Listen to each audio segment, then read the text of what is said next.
Jai Hind, all my dear students. Today I will discuss your set 4 of Air Force.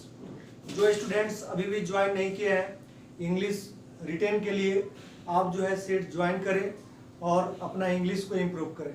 देखिए, सबसे बड़ी बात कि आप में से बहुत सारे स्टूडेंट्स जब एग्ज़ाम का डेट आता है, जब रैली आता है, जब आपका एडमिट कार्ड आता है तो पढ़ाई स्टार्ट करते हैं और पूछते हैं सर रिजल्ट क्या होगा, सर क्या सिलेक्शन होगा या नहीं होगा। अरे माय डियर, आप पहले से भी तैयारी कर रहे हैं तो फिर इसमें पूछने की क्या बात है। आप एग्जाम दीजिएगा, आपका जॉब होगा। और बहुत सारे स्टूडेंट्स के बहुत सारे क्वेश्चंस होते हैं, तो आपके क्वेश्चंस बहुत सारे ऐसे भी क्वेश्चंस होते हैं जो आपको कमज़ोर करता है, जो आपके पढ़ाई को रोकता है। तो ऐसे क्वेश्चंस को, वैसे प्रॉब्लम्स को अपने माइंड में नहीं आने दीजिए जिससे कि आपकी पढ़ाई का मतलब रुकावट हो सके। So remember, always think positive सोचना है और आप अपने पढ़ाई पे कंटिन्यू, जिस की तैयारी कर रहे हैं एयरफोर्स, नेवी, इंडिया, उस वे में आप पढ़ते जाइए। जब आपके एग्जाम देने होंगे आपका परफॉर्मेंस बेहतर होगा और आपकी नौकरी पक्की होगी। तो ज़्यादा सोचने की जरूरत नहीं है। रैली आई है, अभी बहुत सारे स्टूडेंट्स का क्वेश्चन है सर कितना परसेंट पे आएगा, 60% पे आएगा कि नहीं आएगा, 70% एबव आएगा, 80%। अरे इसमें क्वेश्चन क्या है, उसने बोला रजिस्ट्रेशन कीजिए 50% और जो एबव है वो, तो आप रजिस्ट्रेशन कीजिए। सोचना क्या है, आप पढ़ाई जो है स्टार्ट रखिए। आपका फर्स्ट वीक ऑफ नवंबर भी तो एग्जाम है, आपका फिर जनवरी में भी तो एग्जाम है। तो क्या फिर आपकी एडमिट कार्ड नहीं आएगी, अभी ही बता दीजिए एडमिट कार्ड नहीं आएगी, आप पढ़ाई छोड़ दीजिए। तो ऐसी नहीं है कि आपका 70% प्लस एडमिट कार्ड आएगा, ऐसा कहीं नहीं है और नहीं ऐसा होने वाला है। यदि एडमिट कार्ड आएगा तो ऐसा भी हो सकता है कि 60% वाले को भी होगा, यदि ऐसा भी हो सकता है कि 55% वाले का भी एडमिट कार्ड आएगा। वो डिपेंड करता है नंबर ऑफ स्टूडेंट्स।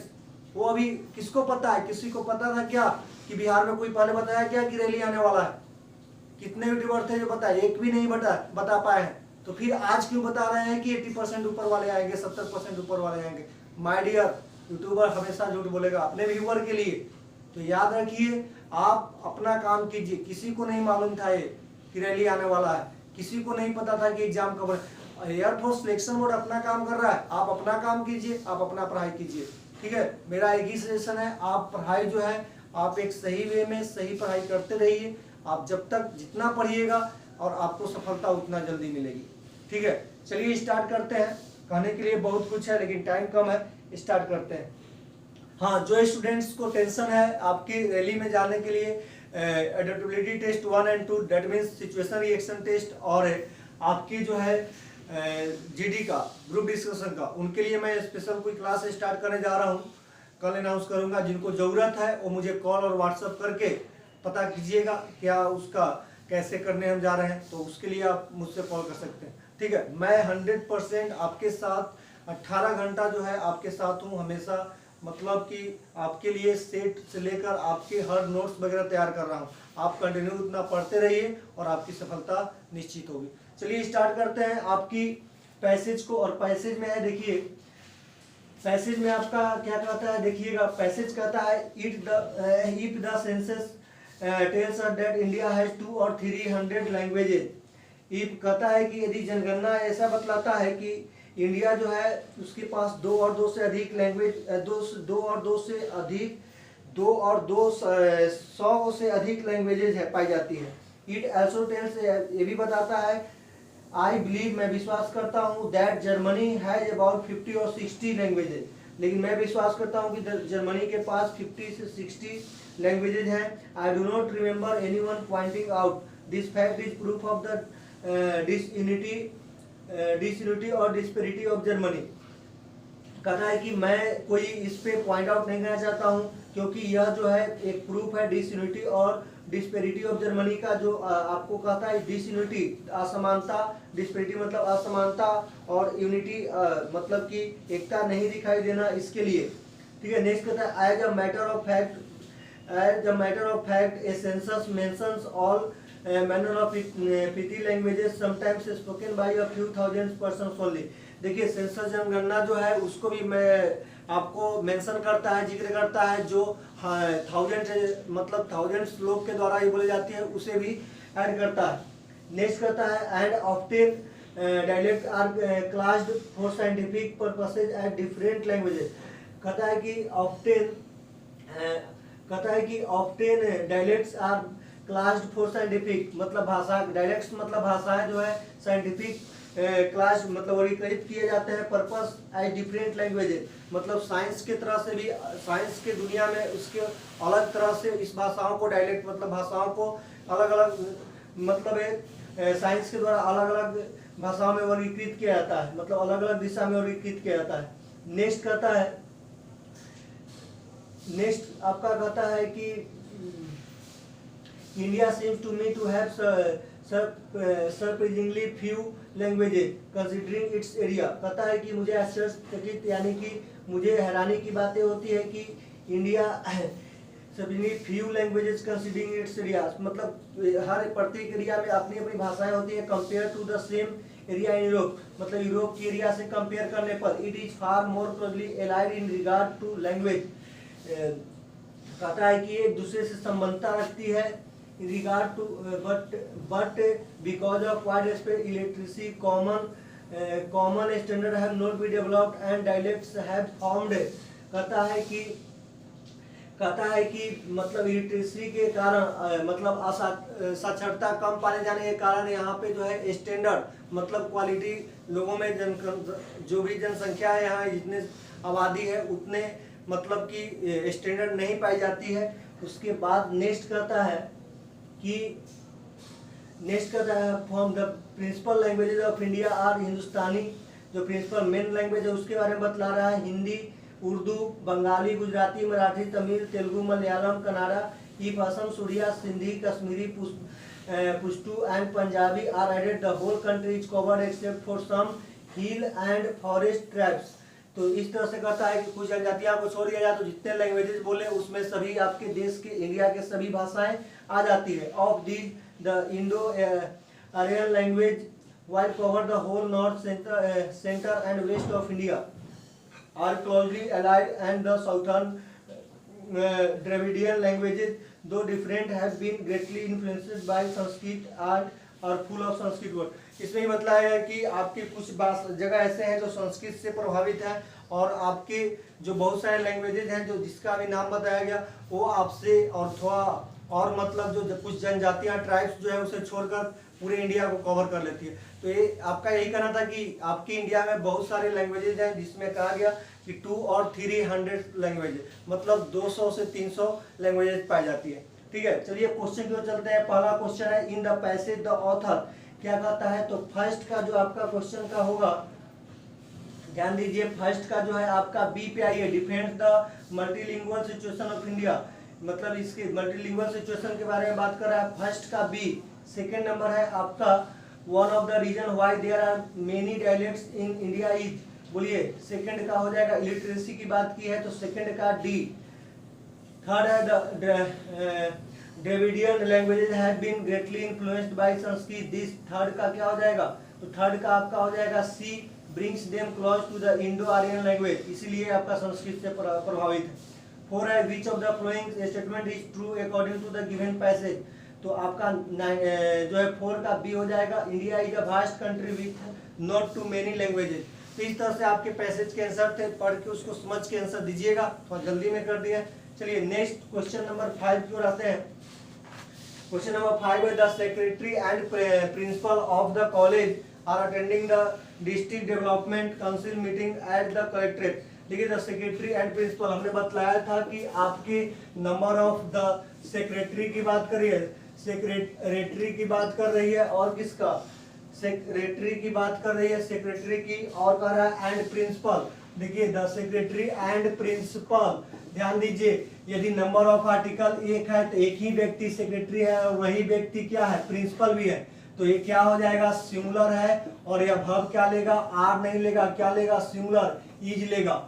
यदि यही the secretary and the principal होता तो दो व्यक्ति होता है, एक सेक्रेटरी और एक प्रिंसिपल, तो यहाँ आर होता, लेकिन एक number of article equal to number of subject, इसलिए आपके जो एरर है 5 का बी, आर नहीं होगा, इज होगा।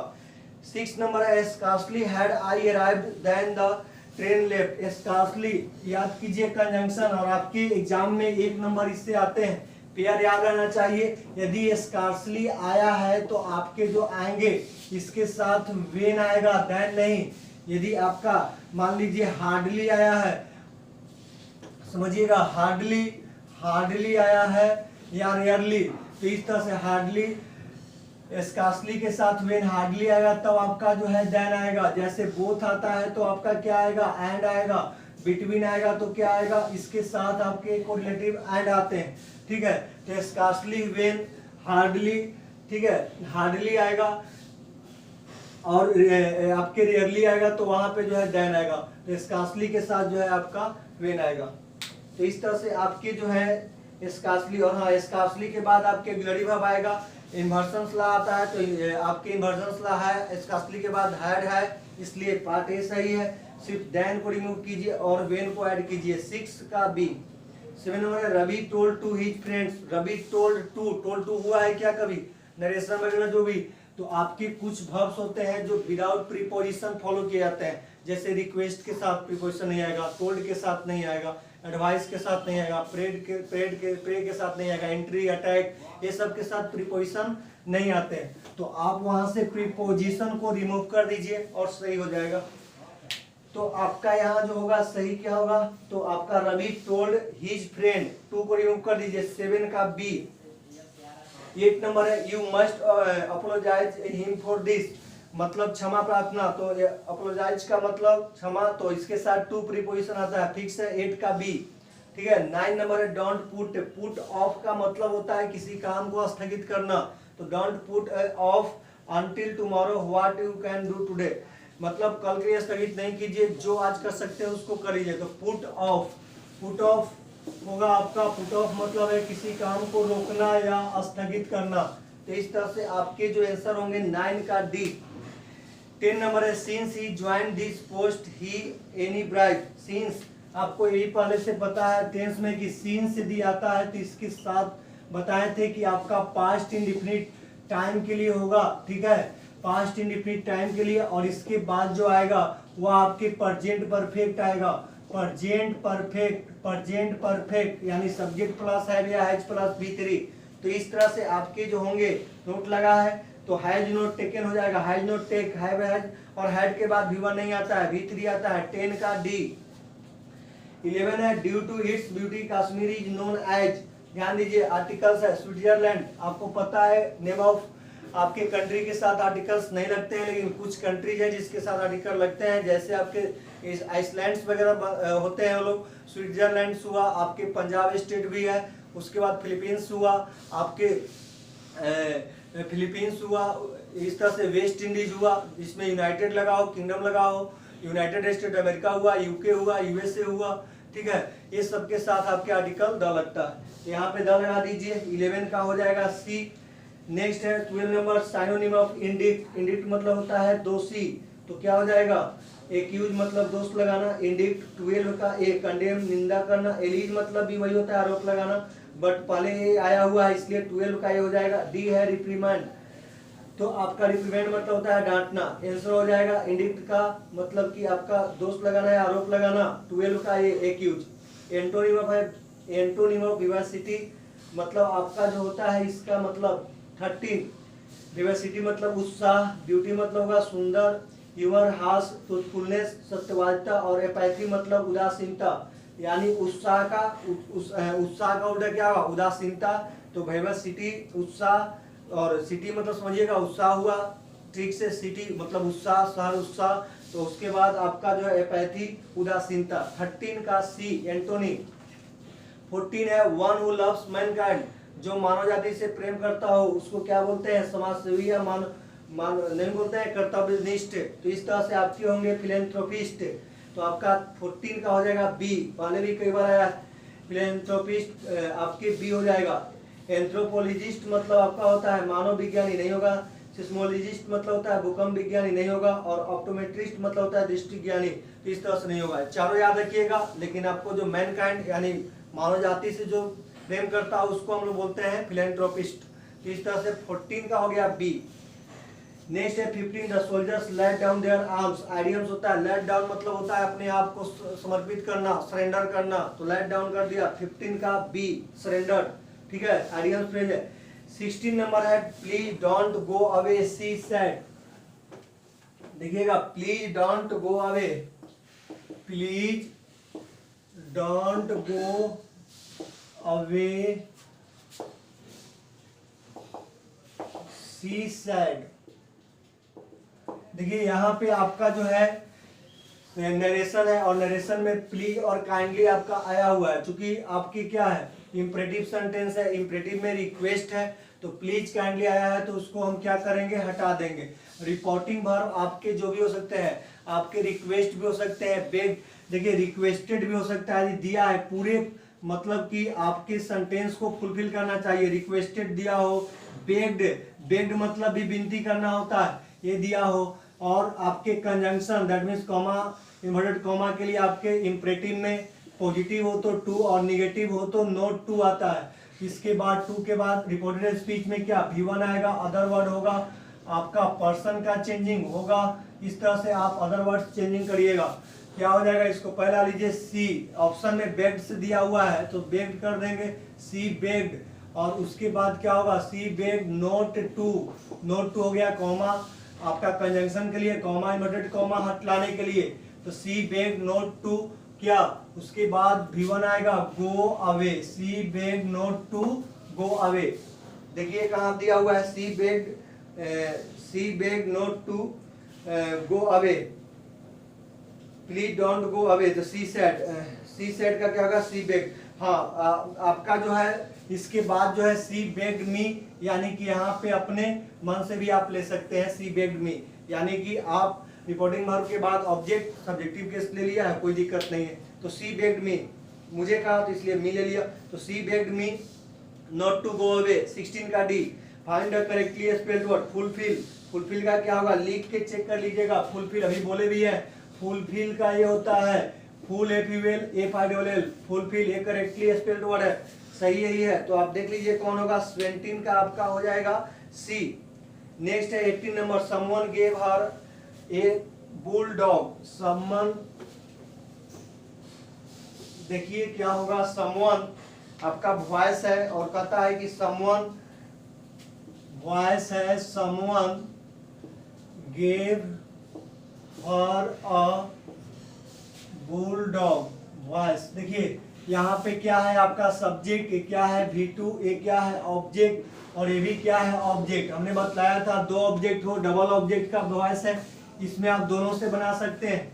यदि आप ये इनडायरेक्ट कहलाता है, जो पर्सन होता है इनडायरेक्ट ऑब्जेक्ट है, और जो आपके थिंग है वह डायरेक्ट ऑब्जेक्ट है, आप जिससे भी बना सकते हैं। याद रखिएगा, यदि डायरेक्ट ऑब्जेक्ट बनाते हैं तो आपके पैसिव में रिडायरेक्ट ऑब्जेक्ट से आप बनाते हैं वॉइस, रिडायरेक्ट ऑब्जेक्ट से वॉइस बनाते हैं यानी पैसिव वॉइस, तो इनडायरेक्ट के पहले टू आएगा, याद रखिएगा, इनडायरेक्ट के पहले क्या आएगा, टू आएगा, जैसे बना के देखिए। और सेकेंड थिंग्स, और यदि आपके सब्जेक्ट के रूप में समवन हो, पुलिस हो, पीपुल हो, इस तरह से जो कुछ भी हो, तो आप ऑब्जेक्ट के साथ नहीं, by plus someone, by police, by people या बाय एनीवन, ये सब नहीं लिखते हैं, तो इसलिए बाय इसकी लिखने की जरूरत नहीं है।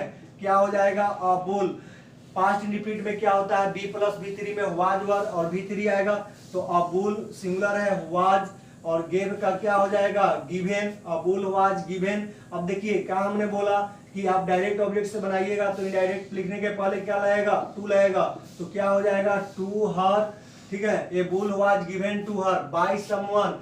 बाय समवन आपको लिखने की जरूरत नहीं है, इसको कोई नीडेड नहीं है, आपका यहीं तक होगा। यदि आप इससे बनाते हैं तो इससे ही बना लीजिए, लिख सकते हैं सी वाज गिवेन, टू लिखने की जरूरत नहीं है। अब she was given a bulldog, she was given a bulldog, तो इस तरह से आपका ये सही है। तो आपका ये ऑप्शन में दिया हुआ है ए बुलडॉग, यहाँ लिखा हुआ है अ बुलडॉग, यहाँ लिख लीजिएगा a bulldog was given to her. देखिए कौन सही है, a bulldog was given to her, तो आपके 18 का बी सही हो जाएगा, बी सही है। वॉइस इजी है, डबल ऑब्जेक्ट का है, याद रखिएगा। सब्जेक्ट में आपका जो है समवन हो, पुलिस हो, पीपुल हो, मान लीजिए इस तरह से एनीवन हो, एवरीबॉडी हो, तो इसको हम लोग जो है जो सभी पे लागू हो उसको हम लोग बाय प्लस ऑब्जेक्ट नहीं लिखते हैं, ठीक है। नेक्स्ट है आपका 18 का B, adjective form of clause, देखिए क्लॉज ऐसा वर्ड है कि क्लॉज आपका वर्ब भी है, क्लॉज एडजेक्टिव भी है और क्लॉज नाउन भी है।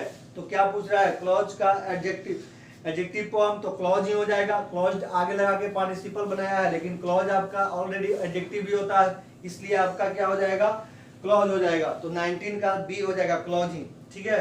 20 है a group of ships is called, पहले ही कलेक्टिव नाउन का है, शिप्स के भीड़ को क्या कहते हैं पता है, तो आपका क्या हो जाएगा, फ्लीट हो जाएगा, ठीक है। शिप के झुंड को फ्लीट कहते हैं, तो आपका 20 का ये हो जाएगा। सोल दिया है, सोल फिश, मछलियों के झुंड को फिश सोल बोलते हैं। बी स्वार्म दिया है, मधुमक्खियों, बी जो होता है ना उसके झुंड को आपको स्वार्म बोलते हैं। और बंच चाबियों यानी कीज के झुंड को बंच बोलते हैं। तो इस तरह से आपके सेट 4 कंप्लीट हुए। I hope you understood very well, ठीक है।